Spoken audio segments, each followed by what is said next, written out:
देवांचे देव महादेव यांचे महाशिवरात्रीच्या दिवशी व्रत का केले जाते? महाशिवरात्रीची संपूर्ण कथा काय आहे?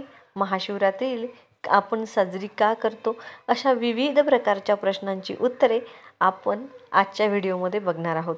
महाशिवरात्रीची संपूर्ण माहिती शेवटपर्यंत नक्की ऐका. महाशिवरात्री, ज्याला शिवाची महान रात्र म्हणून देखील ओळखले जाते, आपल्या हिंदू धर्मानुसार हिंदूंचा सण आहे, जो दरवर्षी भगवान शिवाच्या सन्मानार्थ आपण साजरा करतो. माघ महिन्यातील माघ कृष्ण चतुर्दशीला हे हिंदू चंद्र महिन्याच्या फाल्गुन किंवा माघ, सामान्यतः फेब्रुवारी किंवा मार्चमध्ये येते. याच्या 13व्या रात्री आणि 14व्या दिवशी अमावस्या दिवस साजरा केला जातो. प्रत्येक महिन्यामध्ये येणारी पक्षामधील चतुर्दशी ही शिवरात्री म्हणून साजरी केली जाते. परंतु माघ महिन्यामध्ये साजरी केली जाणारी शिवरात्री ही महान रात्र म्हणून महाशिवरात्री म्हणून आपण साजरी करतो. महाशिवरात्रीच्या दिवशी भक्त रात्री जागरूकतेने जागरण देखील करतात. शिवमंत्राचा जप करतात. भगवान शिवाची स्तुती, भगवान शिवाची नावं, भगवान शिवाबद्दल शिवाचे ध्यान, त्याचबरोबर भक्त भगवान शिवाचा आशीर्वाद घेण्यासाठी संपूर्ण रात्र जागृत राहतात. प्रार्थना आणि ध्यानात गुंतलेले असतात. पूर्ण भारत देशामध्ये विविध प्रदेशामध्ये विविध पद्धतीने महाशिवरात्री हा सण मोठ्या उत्साहात आपण साजरा करतो. संपूर्ण जगभरातील लोक हे महादेवाच्या चरणी लीन होतात. महादेवाची पूजा अर्चना मोठ्या भक्तिभावाने साजरी केली जाते. महाशिवरात्रीच्या रात्री मोठ्या प्रमाणात भक्त भगवान शिवाला प्रसन्न करण्यासाठी शिवमंदिरांना, विशेषतः ज्योतिर्लिंग मंदिरे आणि पंचभूत स्थळांना भेट देतात. भगवान शिवाचा आशीर्वाद घेण्यासाठी, त्याचबरोबर भगवान शिवाला प्रसन्न करण्यासाठी पूजाविधी देखील केले जातात. महाशिवरात्रीच्या दिवशी शिवमंदिरे पाने, फुले आणि दिव्यांनी सजावट केली जाते. मंदिरांच्या सभोवताली उत्साहाचे वातावरण निर्माण होते. महाशिवरात्रीच्या दिवशी शिवलिंगावर पंचामृताने म्हणजेच पाणी, दूध, मध, दही, तूप आणि इतर शुभ द्रव्यासह विशेष अभिषेक विधी केले जातात. संपूर्ण देशभरात मोठ्या प्रमाणात महाशिवरात्रीच्या दिवशी शिवभक्त अभिषेक करत असतात. अभिषेक करत असताना प्रार्थना आणि मंत्राचा सतत जप करतात. लिंगावर पवित्र अर्पण ओततात. अनेक भक्त महाशिवरात्रीला रात्रभर जागरण करतात, प्रार्थना करतात, भजन म्हणतात, भक्तिगीते म्हणतात आणि ध्यानात मग्न असतात. असे मानले जाते की रात्रभर जागृत राहणे आणि भगवान शंकराची भक्ती केल्याने अपार आशीर्वाद आणि आध्यात्मिक पुण्य मिळतं. भक्ती आणि तपश्चर्येचे प्रतीक म्हणून भक्त महाशिवरात्रीला उपवास आणि व्रत म्हणजेच तपस्या करतात. काही जण दिवसभर अन्न आणि पाणी पिणे देखील टाळतात, तर काही लोक फळे, दूध आणि पाणी सेवन करून आंशिक उपवासाची निवड करतात. महाशिवरात्रीची पूजा विधी करताना भक्त विविध वस्तू जसे की बेलाची पाने, फुले, फळे, मिठाई, धोत्र्याचे फूल, धोत्र्याचं फळ, धोत्र्याच्या बिया यासारख्या पवित्र वस्तू भगवान शंकरांना अर्पण करतात. हे सर्व अर्पण भक्तांना प्रेम आणि भक्तीने केले जाते, जे परमात्म्याला समर्पित आणि आदराने प्रतीक आहे. महाशिवरात्रीच्या दिवशी ग्रंथधर्माचे पठण करण्यासाठी, स्तोत्रे गाण्यासाठी आणि भगवान शिवाची संबंधित कथा आणि दंतकथा ऐकण्यासाठी भक्त एकत्र येतात. भगवान शिवाची या दिवशी पूजा केल्याने भगवान भोलेनाथ हे तसेच भोले आहेत, त्यांची भक्ती केल्याने ते लवकर प्रसन्न होतात. एकंदरीत महाशिवरात्रीचा हा सण आध्यात्मिक वाढ आणि आत्मचिंतन आणि दैवी आशीर्वाद मिळवण्याची संधी आहे. महाशिवरात्री हा सखोल आध्यात्मिक महत्त्व आणि भक्तीचा काळ मानला गेलेला आहे. महाशिवरात्रीच्या दिवशी भगवान शंकराला प्रसन्न करण्यासाठी विविध प्रकारच्या पूजाविधी करण्यात येतात. भगवान शंकरांचा आशीर्वाद कायमस्वरूपी आपल्यासोबत असू द्या, यासाठी भगवान शिवाची आराधना करावी. महाशिवरात्रीला हिंदू धनदर्शिकेनुसार सर्वात शुभ प्रसंगांपैकी एक मानले जाते. ही अशी रात्र मानली जाते जेव्हा भगवान शिव सृष्टी संरक्षण आणि विनाश याचे स्वर्गीय नृत्य करतात, ज्याला आपण तांडव नृत्य म्हणतो. हिंदू संस्कृती आणि अध्यात्मात महाशिवरात्रीचे खूप जास्त महत्त्व आहे. अर्थातच आपल्या जीवनात सुद्धा महादेवाचे खूप मोठे स्थान आहे आणि खूप महत्त्व देखील आहे. त्यापैकी काही महत्त्वाचे भाग मी आज तुम्हाला या ठिकाणी सांगणार आहे. महाशिवरात्री भगवान शिव आणि देवी पार्वतीच्या दिव्य मिलनाशी देखील संबंधित आहे. याची सविस्तर माहिती आपण पुढे बघूच. हा दिवस असा मानला जातो जेव्हा शिव आणि पार्वतीचे लग्न झाले होते, जे ब्रह्मांडातील पुरुष आणि स्त्रीलिंग शक्तीमधील सुसंवादी संतुलन दर्शवते. वैवाहिक आनंद, प्रजनन आणि समृद्धीसाठी भक्त शिव आणि शक्ती म्हणजे दैवी स्त्रीलिंगी दोघांचे आशीर्वाद घेतात. महाशिवरात्री प्रामुख्याने हिंदू धर्मातील प्रमुख देवतांपैकी एक असलेला भगवान शिव यांचा सन्मान करण्यासाठी आणि उत्सव साजरा करण्यासाठी पाळली जाते. ही रात्र आहे असे मानले जाते जेव्हा भगवान शिव सृष्टी संरक्षण आणि विनाश याचे वैश्विक नृत्य करतात. मंडळी, आध्यात्मिक वाढ, मुक्ती आणि दृष्टांपासून संरक्षण भक्त शिवाची विविध रूपात पूजा करतात. बघा मित्रांनो, शिवरात्री या शब्दाचा अर्थ शिवरात्र असा होतो. हे अंधारावर अज्ञान आणि प्रकाश म्हणजे ज्ञानच्या विजयाचे प्रतीक आहे. या शुभरात्री भक्त उपवास करतात, अनुष्ठाने करतात आणि त्यांची मनं शुद्ध करण्यासाठी आणि आध्यात्मिक अंतर्दृष्टी प्राप्त करण्यासाठी ध्यान देखील केले जाते, ज्यामुळे शेवटी अज्ञान दूर होते आणि ज्ञानाची प्राप्ती होते. महाशिवरात्री गडद पंधरवाड्यात म्हणजे 14व्या दिवशी येते.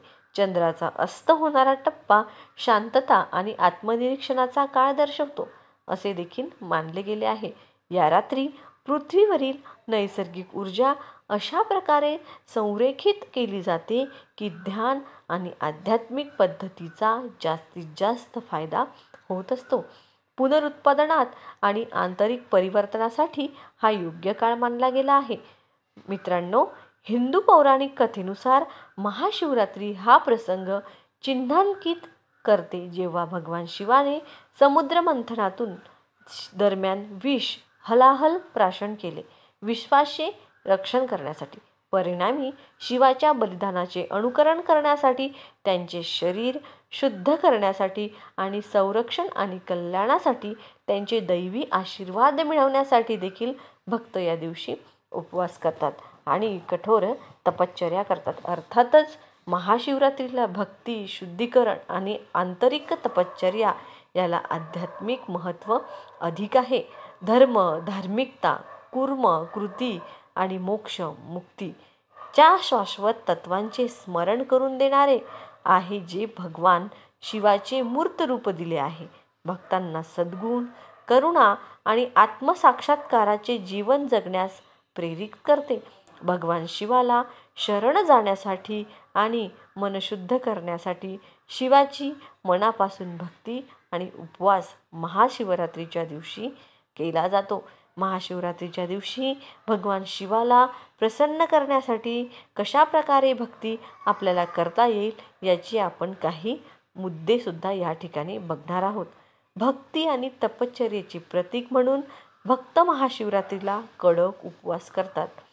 काही जण दिवसभर अन्न पाणी पिणे देखील टाळतात, तर काही फळे आणि दूध आणि पाणी सेवन करून आंशिक उपवास निवडू शकतात. बघा, उपवास हा फक्त उपवास शरीर शुद्ध करतो, इंद्रियांवर नियंत्रण ठेवतो आणि मनाला आध्यात्मिक साधनेवर केंद्रित करतो असे देखील मानले आहे. उपवासाच्या सोबतच भक्त संसारिक आणि भोगापासून दूर राहण्याचा सराव देखील करतात.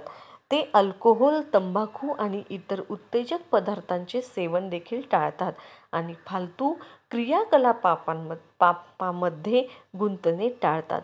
साधे आणि शिस्तबद्ध जीवन जगण्यावर भर आध्यात्मिक साधने भगवान शिव शक्तीवर केंद्रित करण्याचा प्रयत्न ते करतात. महाशिवरात्री ही तीव्र प्रार्थना आणि ध्यान करण्याची वेळ आहे. भक्त शिवमंदिरांना भेट देतात, प्रार्थना करतात आणि रात्रभर अभिषेक, शिवलिंगाचे अनुष्ठान सारखे विधी देखील करतात. ते भगवान शिवाला समर्पित मंत्राचा जप करतात, जसे की महामृत्युंजय मंत्र. त्याचबरोबर ओम नमः शिवाय आणि शिवस्तोत्रे आध्यात्मिक वाढ, संरक्षण आणि मुक्तीसाठी त्यांचे आशीर्वाद मागतात. अनेक भक्त प्रार्थना, भजन, भक्तिगीते, ध्यानात रात्रभर जागून राहतात. जागरण म्हणून ओळखले जाणारे हे रात्रीचे जागर विशेषतः शुभ मानले जाते, कारण असे मानले जाते की जे लोक रात्रभर जागृत राहतात आणि भक्ती करतात त्यांच्यावर भगवान शिव आपली दैवी कृपा कायम ठेवतात. महाशिवरात्रीच्या पूजेदरम्यान भक्त बेलाची पाने, मी तुम्हाला आधी सांगितलं, पंचामृत, दूध, दही, मध, फळं यासारख्या विविध वस्तू भगवान शिवाला अर्पण करतात. शिवलिंगावर पारंपरिक विधी करतात, उदबत्ती लावतात, दिवे लावतात आणि देवतेबद्दलची श्रद्धा आणि भक्ती व्यक्त करण्यासाठी आरती देखील केली जाते. आरती केल्यानंतर प्रसादाचे वाटप केले जाते. अर्थातच महाशिवरात्री दरम्यान केलेला उपवास आणि भक्ती हे मन शुद्ध करण्यासाठी, आध्यात्मिक संकल्पाला बळकट करण्यासाठी आणि भगवान शिवाशी आपले नाते अधिक दृढ करण्यासाठी विशेष साधन मानले जाते, ज्यामुळे शेवटी आध्यात्मिक उन्नती आणि आंतरिक परिवर्तन देखील होते. महाशिवरात्रीशी संबंधित सर्वात लोकप्रिय आख्यायिका म्हणजे भगवान शिव आणि देवी पार्वती यांचा दिव्य विवाह. असे मानले जाते की या दिवशी देवी पार्वतीने तीव्र तपश्चर्या केली आणि भगवान शंकराचे प्रेम जिंकण्यासाठी कठोर तपस्या केली. तिच्या भक्तीवर प्रसन्न होऊन भगवान शिवाने तिला आपली पत्नी म्हणून स्वीकारले आहे आणि महाशिवरात्रीच्या रात्री त्यांचा विवाह झाला. हे संघ विश्वातील पुरुष आणि स्त्री शक्तीमधील दैवी समंजसचे प्रतीक आहे. महाशिवरात्रीशी संबंधित आणखी एक महत्त्वाची आख्यायिका म्हणजे समुद्रमंथनाचा भाग, जिथे देव आणि दानवांनी अमरत्व म्हणजेच अमृत प्राप्त करण्यासाठी समुद्रमंथन केले. समुद्रमंथनादरम्यान महासागरातून एक प्राणघातक विष म्हणजेच हलाहल निघाला. त्यामुळे विश्वाचा नाश होण्याची भीती होती. जगाचा उद्धार करण्यासाठी भगवान शिवाने विषप्राशन केले आणि ते आपल्या घशात धरले आणि त्यांची मानही निळी झाली. त्यामुळे भगवान शंकराला नीलकंठ या नावानेही ओळखले जाते, जो निळा गळा आहे. महाशिवरात्री ही ती रात्र मानली जाते जेव्हा भगवान शिवाने विषप्राशन केले, जे मानवतेच्या कल्याणासाठी त्यांचा निस्वार्थ बलिदान दर्शवते.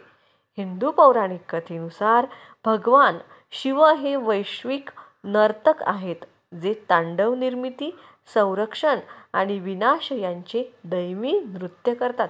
असे मानले जाते की महाशिवरात्रीला भगवान शिव मध्यरात्री तांडव नृत्य करतात, जे विश्वाच्या चक्रीय स्वरूपाचे प्रतीक आहे. भगवान शिवाच्या दिव्य नृत्याचे साक्षीदार होण्यासाठी आणि आशीर्वाद घेण्यासाठी भक्त रात्रभर जागे राहतात, प्रार्थना आणि स्तोत्राचा जप करतात, षडाक्षर मंत्र, पंचाक्षर मंत्राचा जप करतात. महाशिवरात्रीशी संबंधित आणि एक लोकप्रिय आख्यायिका म्हणजे मार्कंडेयाची कथा, जो भगवान शिवाचा निस्सीम भक्त होता. असे मानले जाते की भगवान शिवाने मार्कंडेयाला लहान वयातच मृत्यूच्या देवता यमाचा पराभव करून मृत्यूपासून वाचवले होते. ही कथा भगवान शिवाच्या त्यांच्या भक्तांप्रती संरक्षणात्मक आणि परोपकाराची स्वभावाचे प्रतीक आहे आणि संकटांवर मात करण्यासाठी भक्तीची शक्ती दर्शवते. व्हिडिओ आवडल्यास लाईक नक्की करा.